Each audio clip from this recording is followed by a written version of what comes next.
o profeta está dizendo que vai ser salvo os estrangeiros, aquele não judeu, que não é judeu, que vai ser salvo, são aqueles que guardam Shabat e que guardam a lei de Deus. Aí a igreja diz que a lei foi abolida, que os profetas estavam enganados, que os profetas não eram tão inteligentes como os pastores de hoje. Diz que quando a sua igreja cancela a lei de Deus e os profetas, ainda que Yeshua ressuscite dos mortos, você não vai reconhecer a lei de Deus. Shavuot. Glória a Deus, mas vou organizar aqui. O Shabat na presença de Deus.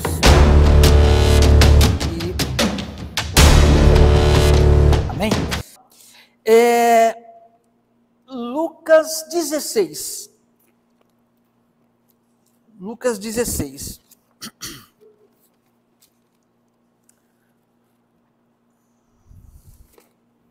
Que, segundo esse estudo, seria intermediário, né? Mas eu encontrei um tesouro, dois tesouros muito, bem, pelo menos para mim é tesouro, talvez é de conhecimento público de todos, mas para mim é um tesouro, são dois. Um já faz um tempo que eu compreendi, e outro foi essa semana, que está me inquietando essa palavra. Eu até falei para minha esposa hoje, falei, estava querendo até mudar a palavra, mas acho que não é o caso. Está no meu coração faz uma semana, então nós vamos, se é Deus que colocou, amém, glória a Deus. Vamos lá. Lucas 16, e a gente vai ter um pouquinho também da Torá, para compreender essa palavra. Lucas 16, versículo 19, vai falar aqui, né, daquela questão de o rico e Lázaro. Né? Uns dizem que é parábola, outros dizem que não, eu creio que não, por causa do nome, né? Parábola nunca tem não existe nenhuma parábola na Bíblia que tenha um nome para a pessoa. Mas o rico, tudo bem, pode ser uma parábola, mas Lázaro é alguém reconhecido no reino de Deus. Então diz assim, Lucas 16, versículo 19, diz assim: havia um homem rico que se vestia com roupas muito caras e passava o dia desfrutando de seu luxo. Junto a seu portão, fora deixado um mendigo chamado Eleazar, ou Lázaro, né? Coberto de feridas. Vou fazer uma pausa aqui, que nós já temos algo interessante aqui. Davi, lhe disse: fui novo e hoje sou velho, jamais vi um justo passar necessidade, ou a sua descendência me diga do pão. Como que esse homem justo estava no portão desse homem rico? Tem coisas na vida que a gente não entende, mas uma coisa é certa, Deus, ele tem as formas de usar as pessoas como ele quer. Esse homem foi colocado ali, ele teve seu sofrimento, e todo mundo conhece a passagem, sabe o quanto foi melhor a esperança dele, quanto foi mais a recompensa dele do que se ele tivesse tido uma vida melhor. Mas eu entendo por isso que Deus permitiu que esse homem passasse por isso. Ok, como Jó, eu não vejo muita explicação. Tem gente que fala sobre Jó, eu não gosto de falar sobre Jó não, porque é muito complicado. Mas uma coisa é certa, né? Eu não sei quem foi comentou, se foi o pastor esses dias, não sei, onde eu vi que alguém falou, eu estou sofrendo como Jó. É um absurdo, né? Ninguém sofre. Ali Deus permitiu uma coisa, e às vezes para o nosso bem mesmo, para a gente aprender, né? E eu creio que é algo mais ou menos assim. E aí voltemos aqui para Lázaro.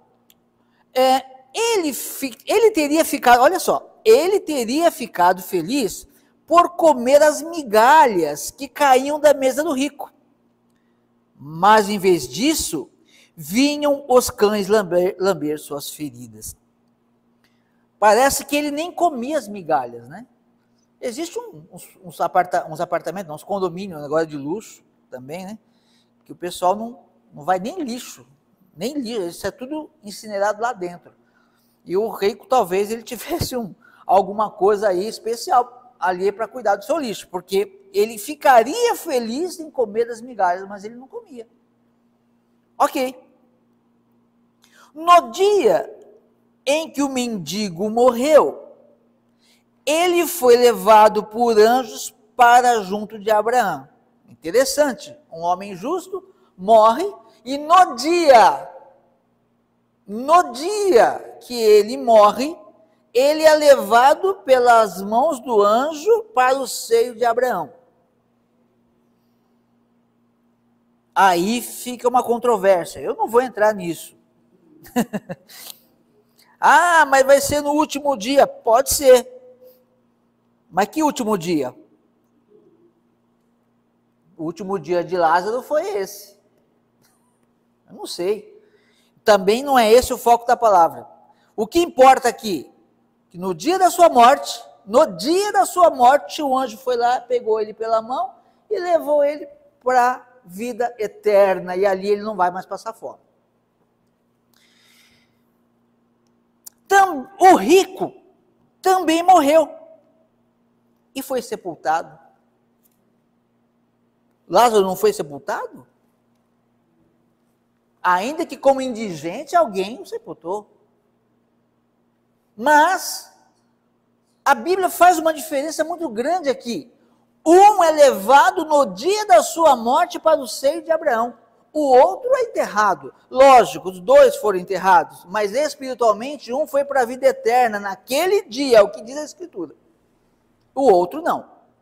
Aqui tem um segredo que eu entendi, eu creio, eu acredito muito nisso, mas a gente vai ter que ir lá no Antigo Testamento. Então eu vou deixar para voltar nesse ponto depois, para a gente concluir a mensagem. Vamos prosseguir aqui ainda. Então, tá bom, os dois foram, terminar o seu curso aqui nessa terra. No Sheol, alguns traduzem por inferno, no Sheol, no mundo dos mortos, enfim, onde estava em tormento, o rico olhou para cima e viu Abraão longe, com Lázaro a seu lado. Então ele está sofrendo no Sheol, ele olha para o alto e vê Abraão e Lázaro. Ele clamou: Pai Abraão, tenha misericórdia de mim e mande Lázaro molhar a ponta do seu dedo na água para refrescar minha língua, porque estou agonizando neste fogo. Veja só, lá já não podemos dizer que o rico era ateu. Não podia ser ateu. Pai Abraão. Como não podemos dizer que em Mateus 7,15, que aqueles obreiros eram pessoas perdidas da vida? Não, eram obreiros que expulsavam demônio em nome de... Senhor, em teu nome expulsamos demônio, em teu nome fizemos muitos milagres. Apartai-vos de mim, vós que praticais a anomia, a iniquidade, a falta de lei. Esse homem, ele tinha um conhecimento da palavra, ele só não praticava. Não praticava a justiça. Será que estava abolida a justiça para ele?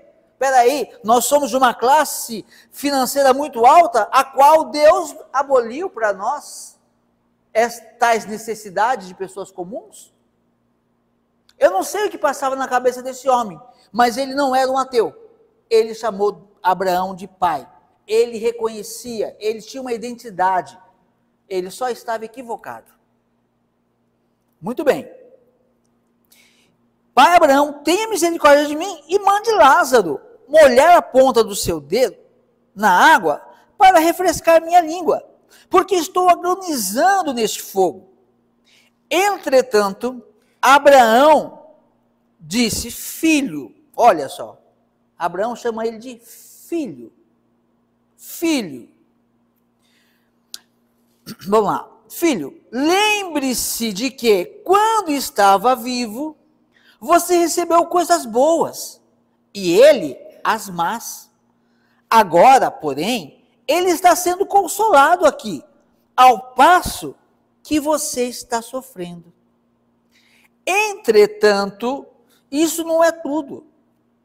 Entre você e nós há um grande abismo, de forma que quem deseja passar daqui para vocês não o pode fazer. Quem vai querer passar de lá para baixo? Ninguém, né? Mas eu acho que é no sentido, se alguém querer, tá lá o espírito do Indiana Jones para salvar, resgatar, não é possível. Não é possível. E aí ele fala, não pode fazer, tampouco pode alguém passar daí para nós. Isso aqui também nos mostra algo muito, muito interessante, porque esse rico, quando ele não pede que Lázaro, que Abraão, né, para Abraão, manda Lázaro levar um copo de água para ele, manda só refrescar, e parece que ele entende que ele não ajudou em nada, que ele não merecia nada, então ele pede o mínimo, para tentar sair daquela agonia. E uma coisa muito importante que temos que lembrar nessa parábola, que parece que, a teologia da substituição ignora, faz de conta que não existe, é que quem está contando essa parábola é o próprio Senhor Yeshua. É o próprio Senhor Yeshua que conta essa parábola ou esse fato. É Ele que está contando. Então a importância aqui é triplicada. E aí começa, então, o rico a tentar conseguir não a vantagem, não, a palavra não é vantagem, mas ele percebe que está perdido e ele lembra dos seus irmãos. É aquilo que falamos, né? Olha, se o irmão dele tivesse salvo, olha só, ele aqui está preocupado com os irmãos que estão vivos. Se ele tivesse salvo e visse o irmão, talvez a palavra faria sentido aqui. Ele poderia querer ir lá salvar o irmão, mas não pode. Aí o que acontece? Ele respondeu, então, pai, imploro que o envie à casa de meu pai. Ou seja, ressuscita ele, para ele ir lá na casa da minha família lá. Pois tenho 5 irmãos para divertir, que sejam poupados de vir também para este lugar de tormento. E aqui ele lembra dos seus irmãos. Eu falo, eu tenho 5 irmãos vivendo igualzinho eu vivia. Vai vir tudo para cá. Manda Lázaro ressuscitar. Ressuscita Lázaro e manda ele lá. Eles vão ver meu irmão, vão ficar pasmos. É claro que vão acreditar. Com quem diz, eu nunca tive motivo nenhum para acreditar, se eu tivesse visto algo extraordinário. E aí a gente volta naquele ponto problemático da teologia da substituição. Por quê? Porque as pessoas, elas não se importam. Se a gente simplesmente lê a Bíblia, só o que está escrito, não precisa, porque tem gente que diz assim, a Bíblia é tão complicada, tão complicada. Eu não vejo a Bíblia complicada. Aonde que é complicado? É difícil de entender, mas por que é difícil de entender? Não é difícil. Deus usou uma linguagem muito simples, até criança entende. Mas por que é difícil? Porque quando você lê aqui, que o Yeshua diz, eu sou o Senhor do sábado, aí você fala, então o Senhor é o Senhor do sábado. Aí o pastor da teologia da substituição fala, não é bem assim. Você não fez teologia? Eu tenho 30 anos de evangelho. Não é isso que ele quis dizer. Mas também não vou explicar porque é muito complexo. Mas olha, é o domingo que você guarda. Ah, tá bom, pastor. Isso que é de complicado. Complicado é explicar para a pessoa toda essa mudança. Complicado é ler na Bíblia lá que os mandamentos claramente distintos ali por Deus, E eles fazem tudo ao contrário. Sabe o que é complicado? O que eu acho mais complicado é que a pessoa diz assim, olha, eu não estou debaixo da lei, então eu vou domingo na igreja. Tá, mas, por quê? Se toda a Bíblia, Deus sempre fala, lembra-te do sábado. Ah, porque Deus aboliu a lei. Paulo fala sobre o aio, né? A pessoa que vive com o aio, aquela como uma criança sob o aio, né? Os reis tinham o quê? O aio, o mentor da criança, que ainda que fosse o príncipe que ia mandar nele no futuro, enquanto é criança, ele estava debaixo da ordem do aio. Então, aquele aio vai educar a criança até chegar à maioridade para ela reinar, quem sabe. Agora me diga, faz sentido você educar um filho a vida toda no caminho certo, para quando ele falar de 18 anos, fala, pai, mãe, agora eu vou fazer tudo o que vocês não deixaram fazer a vida toda, porque agora eu sou de maior, não estou debaixo da sua autoridade. É isso que pastores que pregam a substituição da lei pela graça ensinam as pessoas a fazer. A chegar e falar, Senhor, o Senhor já fez a minha obrigação, agora eu não tenho obrigação nenhuma. Não existe isso. Aí fala, pai, Senhor, eu expulsei demônios. Sim, mas foi você que expulsou ou foi o nome de Yeshua? Ah, eu orei e a pessoa estava curada. Sim, Deus se apiedou da pessoa que precisava de cura. Se Deus fosse precisar de pegar pessoas justas, as pessoas só fossem ser curadas pela oração de pessoas justas, misericórdia. Misericórdia. Eu não servia para orar, porque eu não sou justo. Eu preciso dessa justiça. Mas a pessoa acha, não, e um grande engano, né? Ah, a pessoa, ela ora e a pessoa é curada. Ah, então Deus não se importa com o meu pecado. Olha como Deus é bom. Eu fiz tantas obras boas que Deus nem está levando, está colocando no peso, meu pecado está lá embaixo, vou continuar fazendo. Depois, pai Abraão, Senhor. Então, ele implorou para que mandassem para que Abraão mandasse Lázaro até os seus irmãos, para que seja poupado de vir para esse lugar de tormento. Mas Abraão disse, eles têm Moisés e os profetas, devem ouvi-los. Essa é a parte que não precisa de profundidade, não precisa de profundidade, de conhecimento. Olha, Jesus, ou Yeshua, está dizendo, isso aqui está claro, só que eu queria ver um pastor desse me explicar esse evangelho difícil, porque é difícil de explicar. Ora,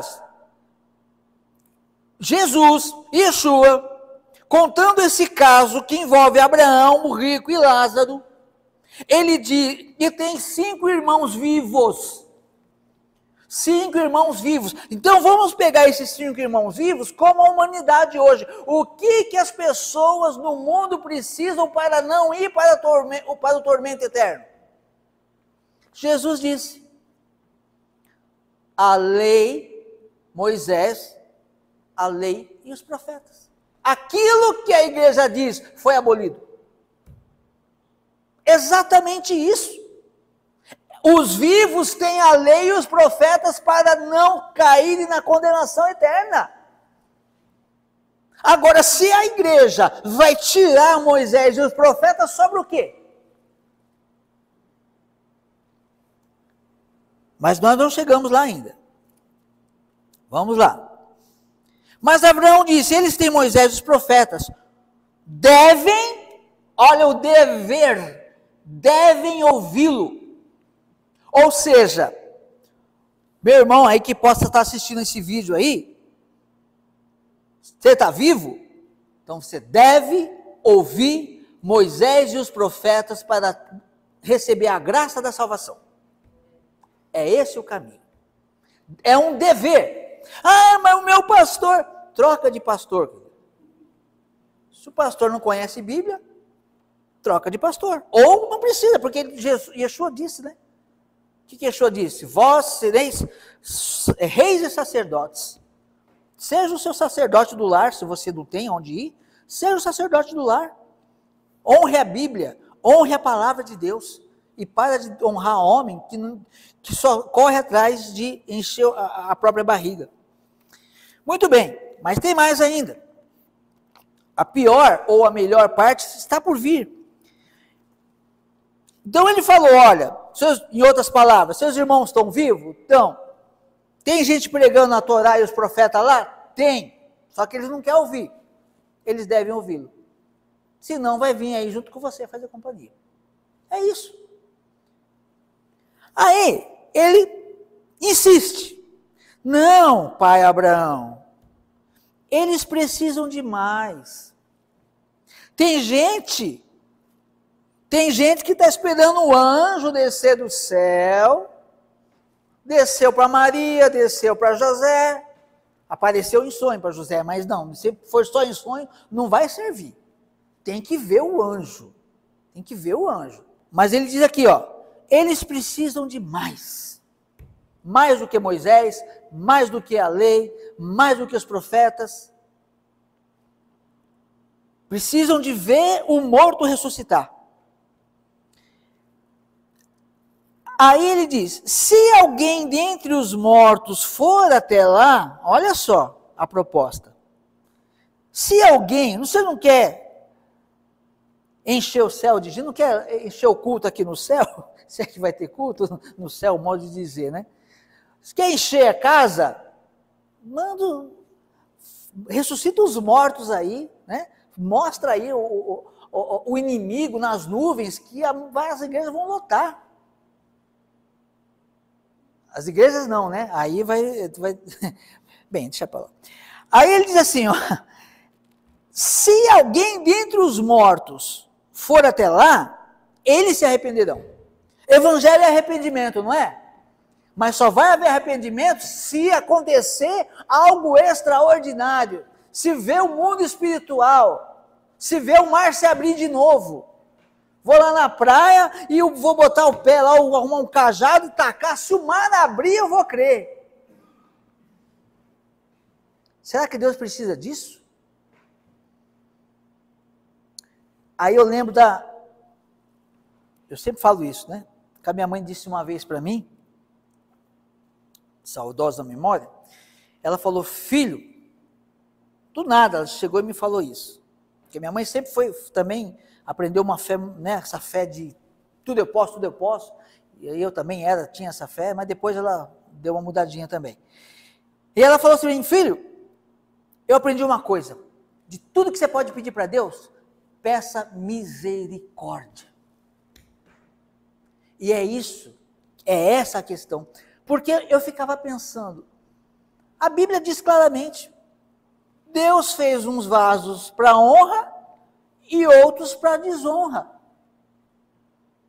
Eu não creio em predestinação de pessoas, mas eu creio em predestinação para caminhos, para grupos. Eu creio que, por exemplo, eu não creio que Judas foi predestinado, já nasceu para trair Yeshua, eu não creio nisso. Eu creio que ele foi escolhido entre pessoas de má índole, que já estavam perdidos, e aí ele foi escolhido para aquilo. Mas se ele tivesse se arrependido, eu creio que teria muitos outros mau caráter para entrar no lugar dele. Então, o que eu penso com isso?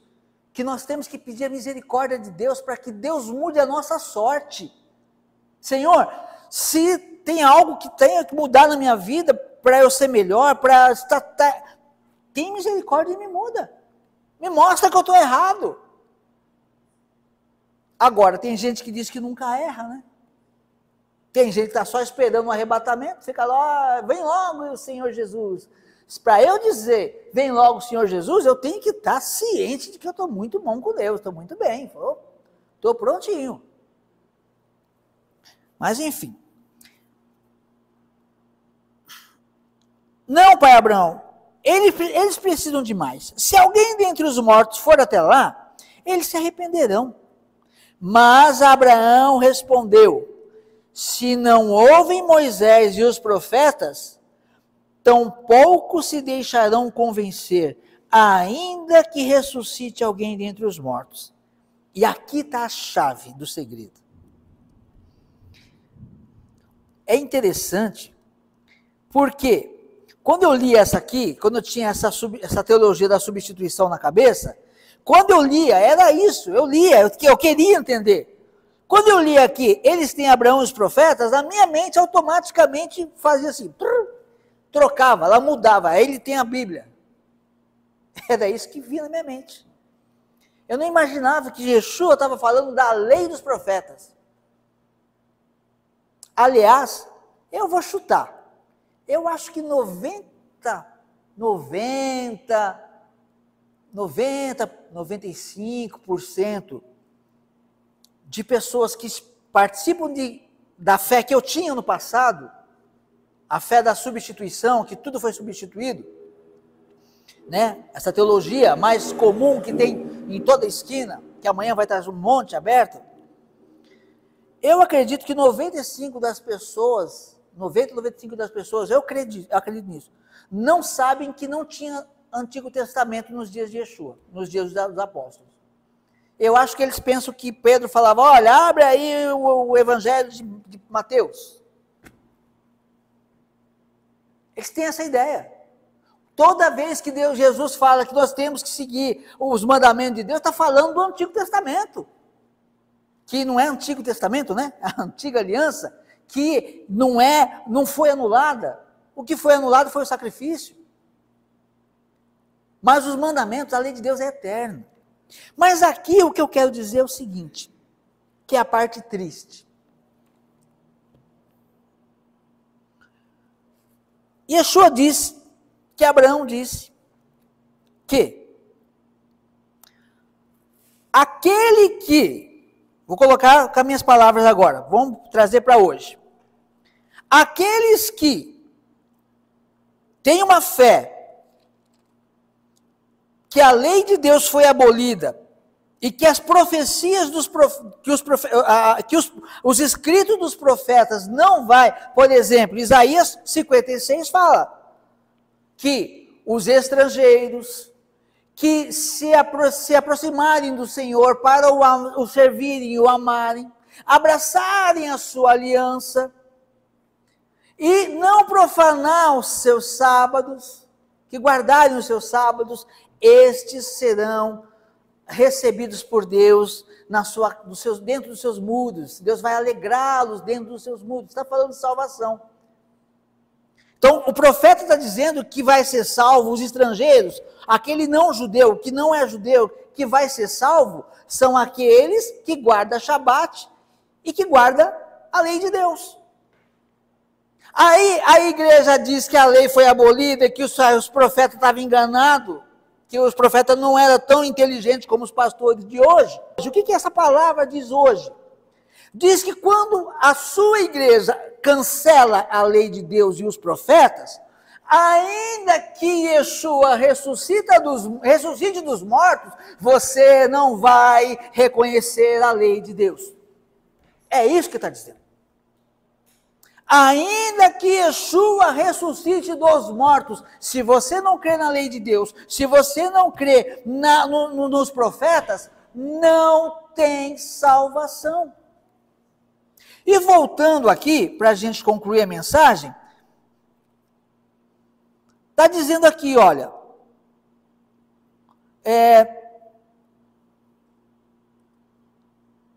havia um homem rico que se vestia com roupas muito caras e passava o dia desfrutando de seu luxo.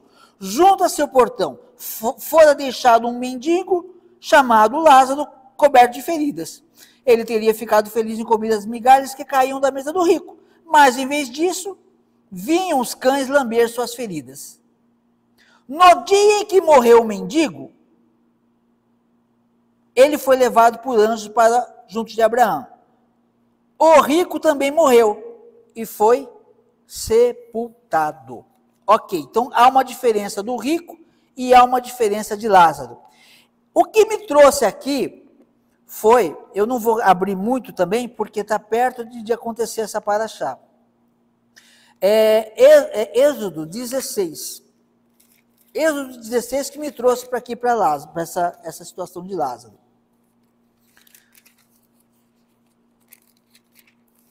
Êxodo 16.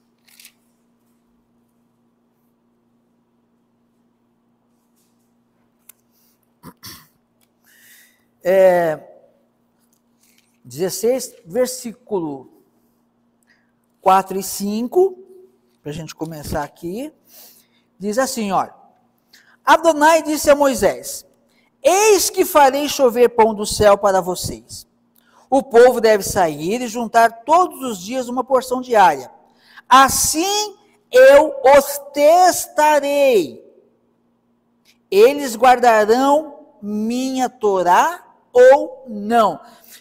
A Torá foi entregue lá em Êxodo capítulo 20. Acontece que a palavra Torá, ela não é lei, na verdade, ela é instrução. Antes de Deus entregar as 10 palavras, ele já diz que vai testar o povo, se o povo vai obedecer suas palavras, a sua lei, a sua Torá, melhor dizendo, né? A sua instrução. E aí ele diz assim, no 6º dia, quando eles prepararem o que tiverem trazido, haverá 2 vezes a porção recolhida nos outros dias. Então Deus determinou o maná para o povo de Deus. Ok, vamos pular aqui e vamos lá para o versículo 13. Nessa tarde, surgiram codornas e cobriram o acampamento. Ok, Deus deu carne para o povo. Enquanto pela manhã havia uma camada de orvalho por todo o acampamento. Quando o orvalho evaporou, havia sobre a superfície do deserto uma substância fina e flocosa, semelhante a uma camada de gelo sobre o solo. Quando o povo de Israel viu, eles perguntaram, Manhu, que é isso? Pois não sabia o que era. Moisés lhes respondeu, este é o pão que Adonai deu a vocês para comer.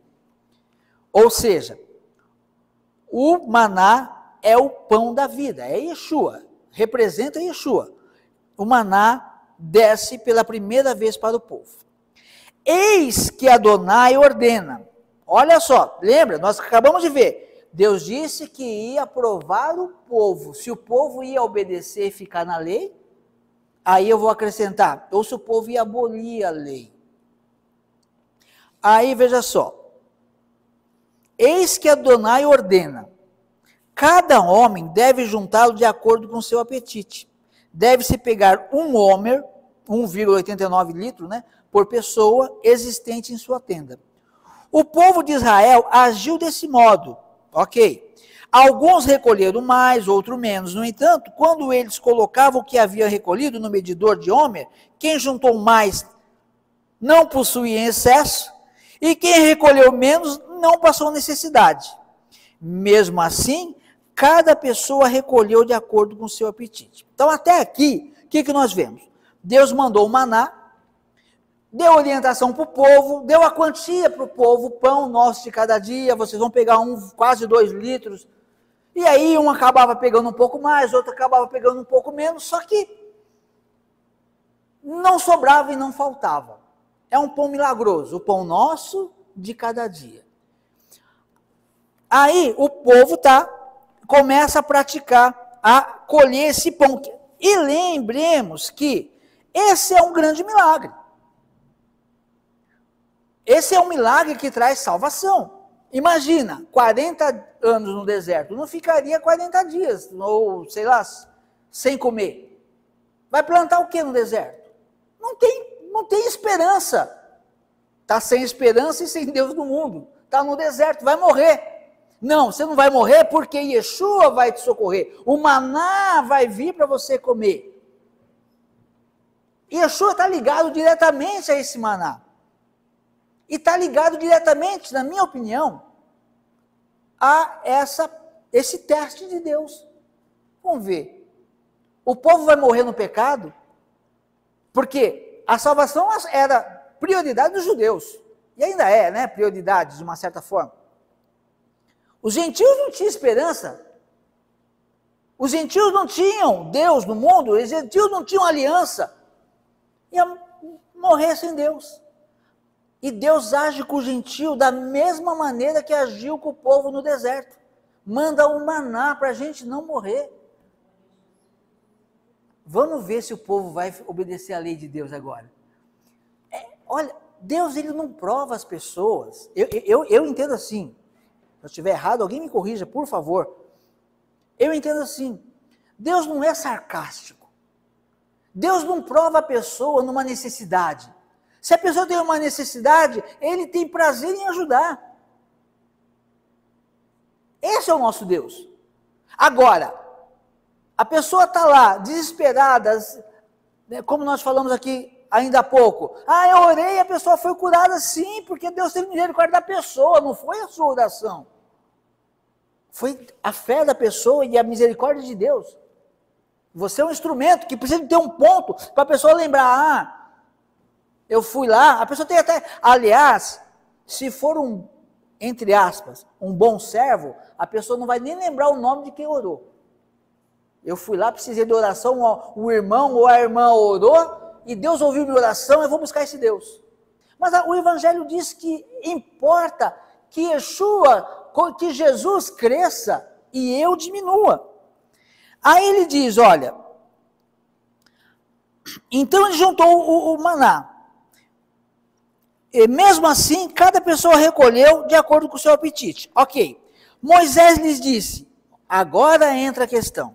O teste de Deus. É aqui que Deus vai testar o povo. Ninguém deve deixar dele até amanhã. Eles, porém, olha só, já começa aqui. Essa é uma parte do teste. Vocês vão colher todo dia. Não deixe para o dia seguinte. Ninguém deve deixar dele até amanhã. Eles, porém, não prestaram atenção em Moisés. E alguns mantiveram as sobras até amanhã. Surgiram bichos e a substância apodreceu. Isso tornou Moisés muito irritado com eles. Aí tem os desobedientes, os abolidores de lei. Deus está testando. E Deus fala, olha, não deixe para amanhã. Isso também representa a nossa vida espiritual. Tem muita gente deixando para amanhã o que devia fazer hoje. Tem muita gente que está deixando para resolver uma questão amanhã, quando deveria resolver hoje. Deus, ele nos dá saúde, Deus nos dá capacidade, Deus nos dá intelecto. Deus, ele nos supre e ele nos dá capacidade para nós adquirirmos a nossa bagagem espiritual de cada dia. Cada dia crescer um pouquinho, cada dia acrescentar algo à nossa fé. Isso no domingo, na segunda, na terça, na quarta, na quinta e na sexta. Trabalhar enquanto é dia. Vem à noite, quando ninguém pode trabalhar. Quando o Shabat milenar foi inaugurado, vai ser noite para muita gente que não vai ter mais o que fazer, não dá mais para colher o maná, não vai cair maná, nunca caiu maná no Shabat. O maná, o pão da vida, está caindo hoje. É hoje que nós devemos colher o maná, fazer a nossa colheita e nos preocupar com o Shabat e nos preparar espiritualmente para o Shabat que está vindo.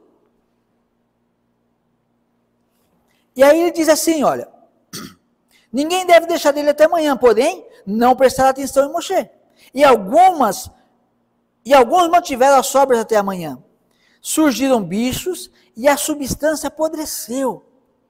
Isso tornou Moisés muito irritado com eles. Por isso, eles o juntavam todas as manhãs, cada pessoa de acordo com o seu apetite. Porém, quando a temperatura do sol aumentava, ele derretia. Outra coisa importante. Tem tanta gente que às vezes vem, encontra com o irmão, encontra com a irmã, assiste um vídeo, sabe que tem que fazer mudança, porque tem gente que não sabe, tem gente que não foi chamado. Muitos são chamados, poucos escolhidos. Não é todos são chamados.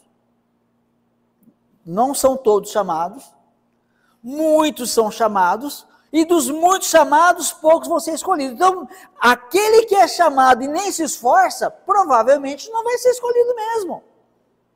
Tem gente que não é escolhido, vai falar, isso aqui tudo é besteira, eu não quero saber. Estou muito bem como estou. Amém, continue bem como você está. Mas tem gente que já sabe, eu conheço pessoas, olha, quando eu escuto isso na minha igreja, me aperta o coração, o que você está fazendo lá então? Não fala, não tem certeza que é medo. E a pessoa fica assim. Só que hoje é o dia de nós colhermos o nosso maná de cada dia. É o maná de cada dia que sustentou o povo por 40 anos. Não dava para passar 5 dias sem comer o maná. Ficariam deficientes, ficariam com o corpo subnutrido. Cada dia o maná espiritual, ele tem que ser colhido no tempo certo. Ah, amanhã eu vou, não, o sol vai esquentar, os problemas vão surgir, a ocupação vai vir, vai tomar o seu tempo da leitura da Bíblia, vai tomar o seu tempo do estudo. E aí ele diz, olha, porém, quando a temperatura do sol aumentava, ele derretia. No sexto dia, eles juntaram 2 vezes a quantidade de pão. 2 onrim, né? 2 medidas por pessoa. E todos os líderes da comunidade aproximaram-se e relataram o ocorrido a Moisés. Parece que nem os líderes entenderam muito a ordem de Deus. É uma coisa muito esquisita isso. Porque Moisés passou a ordem. Quando eles viram na sexta-feira, eles colhendo 2, o que os líderes deviam fazer? O que os líderes deviam fazer? Olha, o povo está colhendo 2 medidas, medida dobrada, porque amanhã é Shabat, eu vou colher também. Eles também iam comer. Mas não, eles vão falar com Moisés, eles estão pegando dobrado. Os líderes estavam desconexos da verdade. E como tem gente que gosta de se apegar, a liderança ela é boa quando ela está na Torá, quando ela está na palavra. Mas quando ela está fora da Torá, pode ser um problema. No sexto dia, eles juntaram 2 vezes a quantidade de pão, 2 medidas por pessoa, e todos os líderes da comunidade se aproximaram e relataram a falha, que na cabeça deles era uma falha, o ocorrido a Moisés. Ele lhes falou, Moisés, né? Isto é o que Adonai disse. Olha que simples resposta. A Bíblia está dizendo Shabat, é o que Adonai disse, é para guardar mesmo. Isso é o que Adonai disse, amanhã é um Shabat, sagrado para Adonai. Assem o que desejarem assar, cozinhem o que desejarem cozinhar, e o que quer que sobre, ponham de lado e guardem pela manhã. Eles o puseram de lado até amanhã, como Moisés ordenou, e não apodreceu, nem criou bicho. Moisés disse, hoje como isso, porque hoje é Shabat para Adonai. Vocês não o acharão no acampamento. Olha que interessante, e é por isso que eu liguei isso aqui a Lázaro e o rico. Yeshua é o maná, é o pão da vida, é o pão que dá vida. Deus usa o maná para testar o povo, ele supre a necessidade do povo. E depois Deus diz, eu vou provar eles para ver se eles vão me obedecer. E Deus prova com um Shabat. É com o Shabat que Deus prova. E quando Deus vai provar eles, olha o que acontece. Não guarde o maná para o dia seguinte, durante 6 dias da semana. Durante 6, do sexto para o sétimo que vai guardar. Não guardem, porque não é para guardar. Aí os teimosos, que gostam de abolir a lei, que gostam de desobedecer, vão lá e guardam um pouco. E o que acontece no dia seguinte? Está fedendo, criou bicho, está podre. Por outro lado, tem os obedientes. Eles não guardam para o dia seguinte, mas a porção diária eles vão ali, obedecem como Deus manda. E quando chega na véspera do Shabat, eles fazem como Deus manda, dobra. Eles confiam que Deus não está morto. Eles confiam na palavra de Deus. Mas o outro guardou e apodreceu, porque estava fora da palavra, fora da nuvem, fora da cobertura. Agora, esse da sexta para o sábado é um milagre. Aquilo que apodrece na segunda, na terça, na quarta, na quinta, na sexta, no domingo, não apodrece no sábado. É um milagre de Deus. Isso me faz entender o rico e o Lázaro. Por quê? O rico morreu sem obedecer à lei de Deus. Foi enterrado, comido pelos vermes. Lázaro morreu e imediatamente foi levado para o seio de Abraão, não apodreceu. Espiritualmente, obviamente, que eu estou falando. Esta, para mim, é uma prova, é uma forma de Deus nos provar. Não é com fome, não é com doença, não é com problema. Os probleminha que acontece é para a gente praticar a palavra de Deus e ensinar. Mas Deus prova é naquilo que não nos está, aquilo que não, aonde não nos falta. Ele está, a palavra dele. Isso custou o sacrifício de Yeshua. Para essa palavra estar na nossa mão hoje, houve o maior dos sacrifícios que a humanidade jamais poderia ter. E a parte mais difícil ele já fez. É só obedece e não deixa apodrecer a palavra de Deus, faltando com a lei, faltando com o Shabat, faltando com as festas de Deus, faltando com respeito para com Deus. Deus está vivo e essa palavra é a verdade. Então, busque a Deus, honre a Deus e seja fiel a Deus. Não olhe para o homem, que às vezes a pessoa, mas quem sou eu? Você é um filho. Se você está lendo o que os líderes não estão, é porque você é um filho de Deus. Né? Não se apresse para dizer é santo. Porque tem muita gente que se apressa. Como eu já disse, e eu estou terminando. Não sou nada, estou só aprendendo. Estou só aprendendo. Eu sei que às vezes eu falo demais também.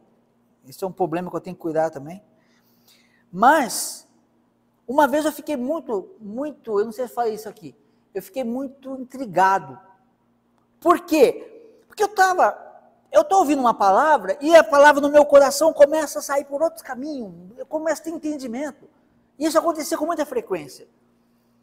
Aí eu cheguei um dia, eu falei, eu faço as coisas, mas eu não tenho dom, tem dons que eu não tenho, que as pessoas têm aí, que eu já tentei jogar para a pessoa, vamos fazer obra junto, porque você tem um dom que eu não tenho, vamos juntar o que Deus me deu com o que Deus te deu, vamos fazer alguma coisa para glorificar a Deus? Não é bem assim. Então tá bom. E eu fiquei frustrado, eu realmente comecei a questionar, falei comigo, eu pensei, Senhor, para que eu tenho isso? Para que eu fico insistindo com isso? Porque se eu não insisto em fazer aquilo que está no meu coração, parece que eu estou sendo omisso, não estou fazendo o que Deus me mandou fazer. Só que quando eu tento fazer, a coisa parece que não anda. E eu perguntei para Deus, Senhor, por quê? Aí eu fiz uma listinha, modo de dizer, né? Senhor, não vou falar nomes aqui, mas tem o missionário tal, tem o bispo tal, tem o fulano tal, estão lá com as igrejas, estão lá com tudo, pregando a palavra para milhares de pessoas. Para que eu vou ficar pregando para 2, 3 ou 4? Se já tem esse monte. Não fazia sentido para mim. Só que aí, com o tempo, eu tive essa resposta. E realmente, o meu ministério que Deus me deu, eu entendi. Ele é um ministério para poucas pessoas. Isso já foi até profetizado por uma pessoa que eu nem estava atrás. A pessoa veio até mim e falou: você não vai pregar para multidões, você vai pregar para algumas pessoas. Dentre essas pessoas, algumas vão sair e vão fazer a obra. Mas ainda estava confuso. Mas por quê? Porque eu não tinha Torá. Quando eu conheci a Torá, eu falei: agora eu entendi. Toda essa gente com todo esse império não quer a Torá. Eu falei: então, senhor, então eu quero. Então, glória a Deus por isso, agradeço a oportunidade.